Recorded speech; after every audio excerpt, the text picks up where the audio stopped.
আসসালামু আলাইকুম, সবাই কেমন আছেন? আশা করি অনেক ভালো আছেন। তো আজকের যে ভিডিওটা নিয়ে আমরা আলোচনা করতে যাচ্ছি সাবনেট মাস্ক। সাবনেট মাস্ক নেটওয়ার্কের একটি গুরুত্বপূর্ণ অংশ। সাবনেট মাস্ক আমরা কেন ব্যবহার করি? সাবনেট মাস্কের ব্যবহারের কারণে নেটওয়ার্কের অনেকগুলো সুবিধা হয়ে থাকে। যেমন আমরা সাবনেট মাস্ককে আর কি বড় নেটওয়ার্কে ছোট নেটওয়ার্কে বিভক্ত করি।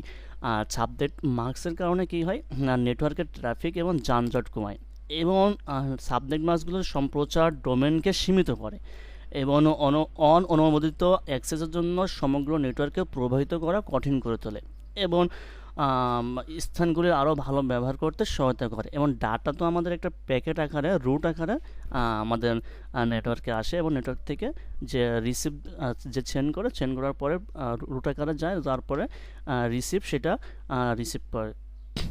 আর সাবনেট মাস্কগুলো হোস্ট অংশগুলিতে আইপি ঠিকানাগুলিকে পৃথক করে, যা আরও কার্যকরভাবে প্যাকেটগুলিকে সরবরাহ করতে সহায়তা করে। আচ্ছা, তাহলে আমরা যদি সাবনেট মাস্কের একটা সাপোজ আমি এখানে 22.134.249 এটা আমি সাপোজ এখানে 20 পর্যন্ত দিচ্ছি। এখানে 24ও থাকতে পারে, 25ও থাকতে পারে, 26ও থাকতে পারে, 27, 28, 29, 30 থাকতে পারে। তবে আমি এটার যদি সাপোজ সাবনেট মার্কস কত, ব্লক সাইজ কত, নাম্বার অফ সাবনেট কত, নাম্বার অফ ভ্যালু কত, সাবনেট অ্যাড্রেস কত, আর first IP address, last IP address বের করতে চাই, তাহলে আসলে ক্যালকুলেশনটা কেমন হবে? আর এখানে 20 বিট পর্যন্ত ফিক্সড আছে। আমরা জানি যে চারটা এইট এইট এইট মানে চারটা এইটে পরিপূর্ণ থাকে। সাপোজ আমি এখানে যদি ক্যালকুলেশন করি বাইনারিতে, আচ্ছা এগুলো আমি কেটে দিই।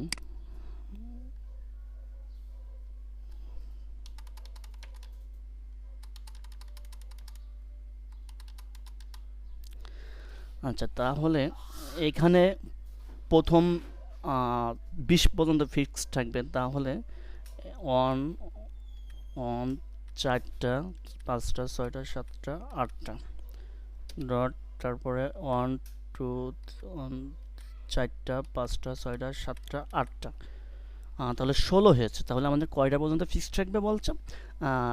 20 পর্যন্ত। তাহলে আমি আবার চারটা ওয়ান থাকবে, বাদ বাকি আর জিরো থাকবে, তারপরে বাদ বাকি সব জিরো থাকবে। 4, 5, 6, 7, 8।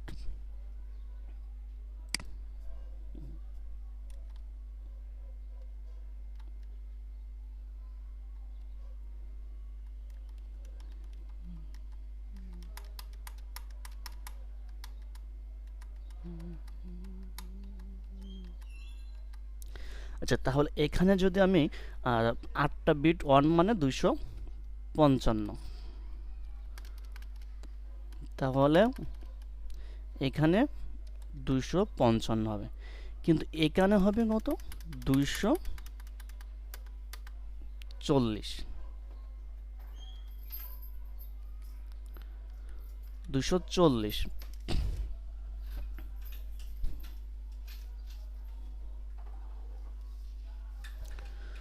To the power 4 16 minus 256। আমাদের এখানে তার এখানে যে চারটা বিট অন আছে, তাহলে আমরা সাবনেট প্যাক্স এখানে বের করতে গেলে টু দি পাওয়ার 4, তাহলে টু দি পাওয়ার 4-এ হয় 16, আর আমাদের মোট সাবনেট মার্কস হচ্ছে 256 থেকে 16 বাদ দিলে হয় 240। ঠিক আছে, তাহলে এখানে আমরা সাবনেট প্যাক্স পাচ্ছি 240, আর এইটা তো জিরো।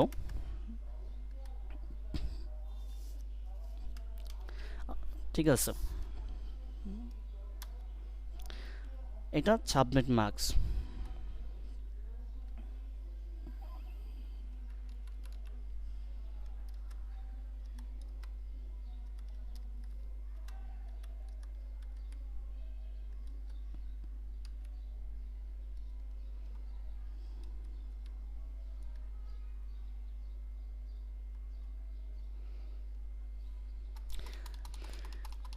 এই ক্যালকুলেশনটার যদি আমরা এখন ব্লক সাইজ বের করতে চাই, আচ্ছা তাহলে ব্লক সাইজটা কেমন হবে? বিএল হচ্ছে কি ব্লক সাইজ। আচ্ছা আমরা জানি ব্লক সাইজটা মানে মোট যে আমাদের 256 আছে, 256 থেকে আমরা যেটা পেয়েছি লাস্টে 240 পেয়েছি এটার জন্য, 240। তাহলে ক্যালকুলেশন করে হয় 16। তার মানে এটার আমরা এই আইপিটার জন্য আমরা ব্লক সাইজ পাবো কত? 16টি। ঠিক আছে,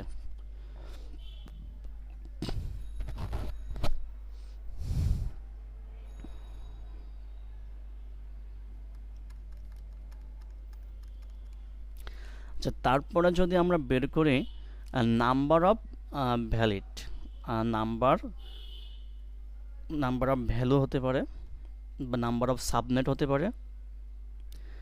আচ্ছা নাম্বার অফ যদি আমরা সাবনেট করি, number of subnet number of subnet যদি করি, তাহলে এখানে নাম্বার অফ সাবনেটে যে আমরা কয়টা সাবনেট এখান থেকে পাবো, এটার ক্যালকুলেশনের সূত্রটা হচ্ছে 2^4 হবে। কারণ কি এখানে 4টা বিট অন আছে। ঠিক আছে, তাহলে এখানে ক্যালকুলেশন দাঁড়ায় 16 নাম্বার অফ সাবনেট। তারপরে আমরা নাম্বার অফ ভ্যালু হইতে পারে, তোমার সাবনেট অ্যাড্রেস হইতে পারে। নাম্বার অফ আমি যদি ভ্যালু বের করি,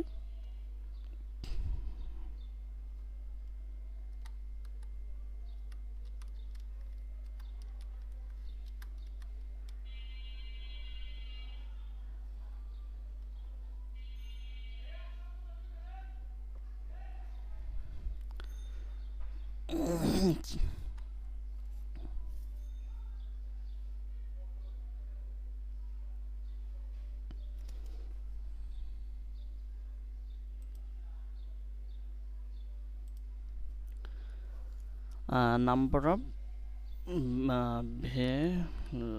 ভ্যালিড, আচ্ছা এটা থাক। তারপরে সাবনেট,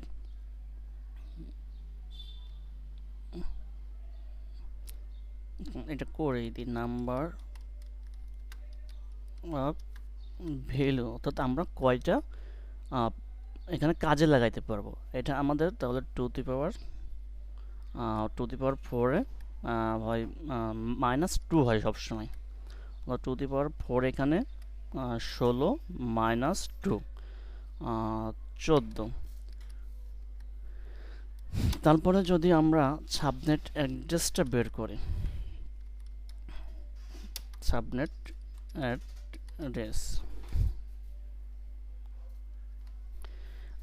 অ্যাড্রেস বের করতে গেলে এখানে যে ক্যালকুলেশনটা দাঁড়াবে, প্রথম তো 0 থেকে 0, আর তারপর আমরা প্রত্যেকটা ব্লক সাইজে আমরা 16টা করে আইপি অ্যাড্রেস পাচ্ছি।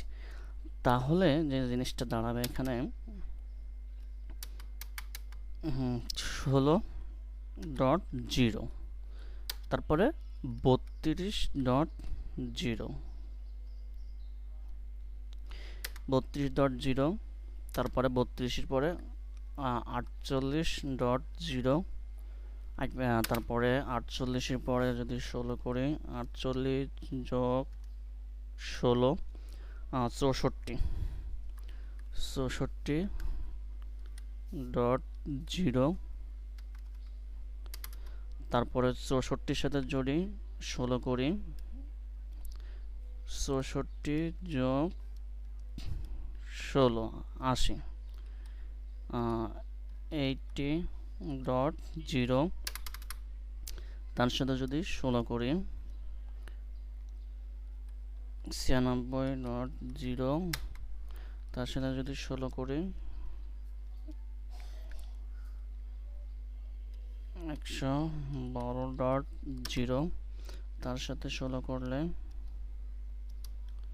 128.0, তার সাথে 16 করলে এভাবে আর কি 16টা করে করে বাড়তে থাকবে। 44.0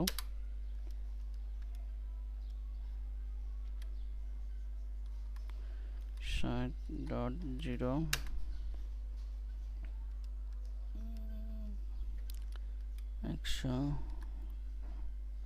176.0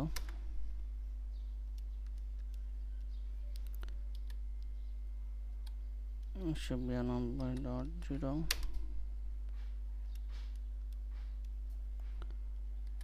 208.0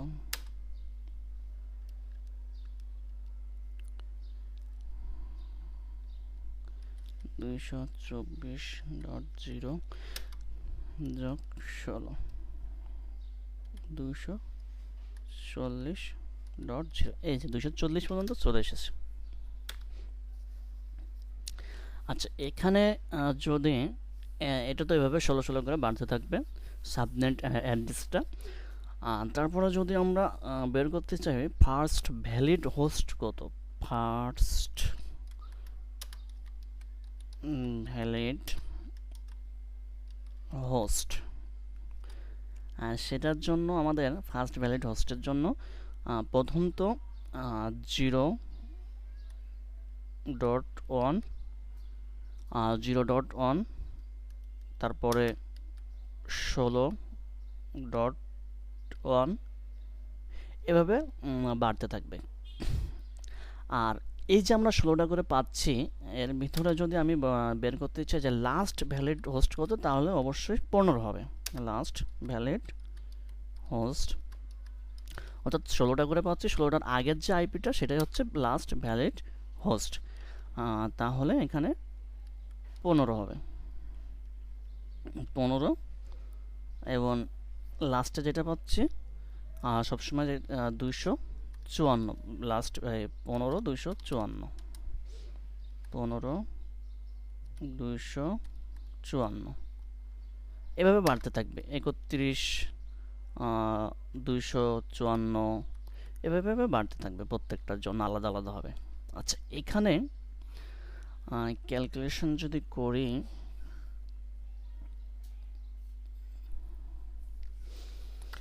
সাবনেট মার্কসের যে আইপি অ্যাড্রেসগুলো থাকে, এটা যত প্র্যাকটিস করা হবে সেটা বুঝতে আরও সহজ হবে।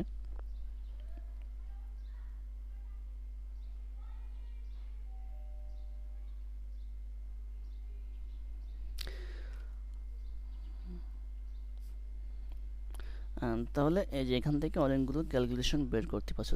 আইপি সাবনেট মার্কসের কাজ হচ্ছে বড় নেটওয়ার্ককে ছোট ছোট নেটওয়ার্কে বিভক্ত করা।